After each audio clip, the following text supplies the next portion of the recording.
جیسا کہ اللہ تبارک و تعالیٰ نے فرمایا، پھر وہ اپنا میل کچیل دور کریں اور اپنی نظریں پوری کریں اور اللہ کے قدیم گھر کا طواف کریں۔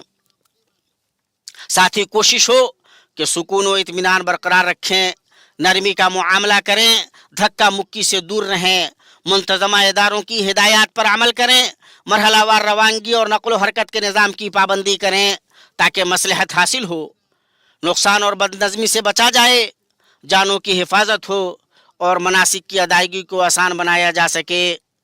مینا میں اللہ کا ذکر کثرت سے کرنا مستحب ہے، اور پھر جب تم ارکان حج ادا کر چکو تو اللہ تعالیٰ کا ذکر کرو جس طرح تم اپنے باپ دادوں کا ذکر کیا کرتے تھے، بلکہ اس سے بھی زیادہ۔ ایام تشریق میں حاجی تینوں جمرات کی رمی کرے، ہر دن ہر جمرہ کو 7 کنکریاں مارے۔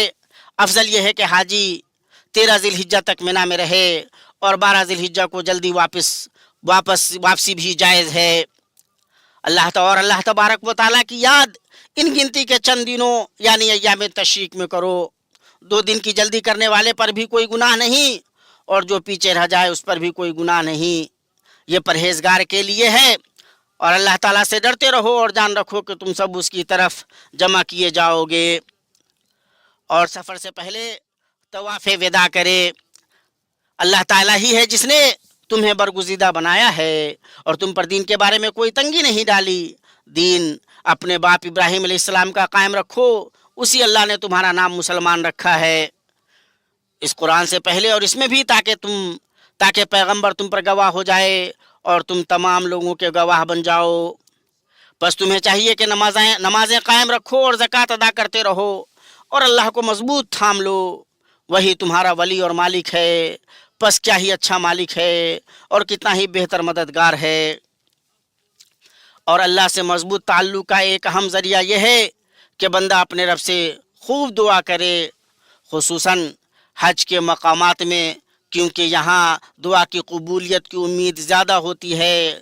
اور عرفہ میں سب سے اچھی دعا یہ ہے، لا الہ الا اللہ وحدہ لا شریک لہ لہ الملک و لہ الحمد وہو علی کل شیء قدیر۔ اور تمہارے رب کا فرمان ہے کہ مجھ سے دعا کرو، میں تمہاری دعاؤں کو قبول کروں گا۔ اور اللہ نے کہا، اور بعض لوگ وہ بھی ہیں جو کہتے ہیں ہمارے رب ہمیں دنیا میں نیکی دے اور آخرت میں بھی بھلائی عطا فرما اور ہمیں عذاب جہنم سے نجات دے۔ یہ وہ لوگ ہیں جن کے لیے ان کے اعمال کا حصہ ہے، اور اللہ تعالیٰ جلد حساب لینے والا ہے۔ اے اللہ، حجاج سے ان کی دعا اور ان کے حج کو قبول فرما، ان کے معاملات آسان کر دے، ان کے گناہوں کو معاف فرما اور انہیں ان کے وطنوں کو بسلامت، کامیاب اور سرخرو لوٹا۔ اے اللہ، مسلمانوں کے حالات درست فرما، انہیں حق پر متحد کر دے، ان کے تمام معاملات کی کفالت فرما اور ان کے دینی و دنیاوی حالات سنوار دے۔ اے اللہ، مسلمانوں کے حالات درست فرما، انہیں حق پر متحد کر دے، ان کے تمام معاملات کی کفالت فرما اور ان کے دینی و دنیاوی حالات سنوار دے۔ اے اللہ، مسلمانوں کے دینی اور دنیاوی حالات درست فرما دے۔ اے اللہ، خادم حرمین شریفین شاہ سلمان بن عبدالعزیز اور ان کے ولی عہد شہزادہ محمد بن سلمان کو توفیق یاب کر انہیں دنیا و آخرت میں بہترین بدلہ عطا فرما۔ انہوں نے تیرے بندوں کے ساتھ بھلائی کی، حجاج کے لیے حج کی ادائیگی کو آسان کیا اور حرمین شریفین اور ان کے زائرین کی خدمت میں سخاوت سے خرچ کیا۔ اے اللہ، ان دونوں کے ذریعہ تو اپنے دین کو غلبہ عطا کر۔ اے اللہ، محمد صلی اللہ علیہ وسلم اور ان کے اعلیٰ اصحاب پر درود اور بہت سلامتی نازل فرما۔